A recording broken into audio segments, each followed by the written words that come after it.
আমার কষ্ট করা টাকা, আমার ভ্যান চালা টাকা, আমার বস্তা দেওয়া টাকা, আমি গরু বকরি বেচার টাকা, আমার 8,60,000 টাকা জমা করা টাকা আমার ছেলের জন্য আমি দিয়েছি পুলিশের চাকরি করার জন্যে। তে আমার ছেলের চাকরিটা করে দিল না।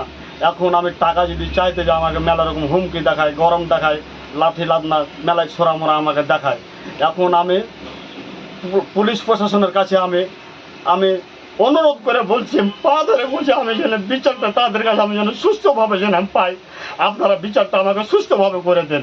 আমি পুলিশ প্রশাসন ভাইয়ের আগে বলছি, সেনাবাহিনীর আগে আমি সবটুকু, আপনারা সুস্থভাবে আমাকে বিচারটা করে দেন। আমার ছেলেকে আমি কষ্ট করে লেখাপড়া করে আজ আমার ছেলেটা রাজমিস্ত্রি কাজ করছে, তার আগে আমি কী করবো, কী বুঝ দেবো? আমি তাদের কাছে আমি সুস্থ বিচারটা আমি প্রশাসনের কাছে কিন্তু আমি চাই। পরিবারের সাথে আমি চলেছি। হ্যাঁ, এখন আমাকে ও বলছে না, টাকা আমি নিইনি, অস্বীকার করছে। এখন আপনারা জনগণ দেখেন, আমি এখন কার কাছে আমি যা উদ্ধার পাবো? আমার কষ্ট করা টাকা, আমার ভ্যান চালা টাকা, আমার বস্তা দেওয়া টাকা, আমি গরু বকরি বেচার টাকা, আমার 8,60,000 টাকা জমা করা টাকা আমার ছেলের জন্য আমি দিয়েছি পুলিশের চাকরি করার জন্যে।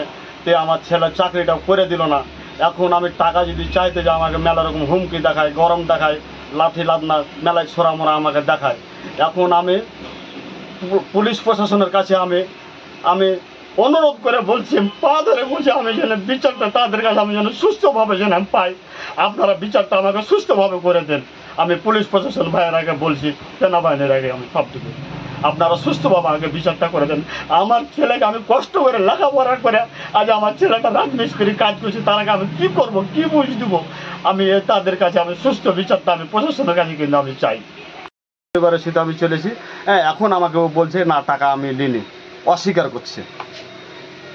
এখন আপনারা জনগণ দেখেন, আমি এখন কার কাছে আমি যা উদ্ধার পাবো?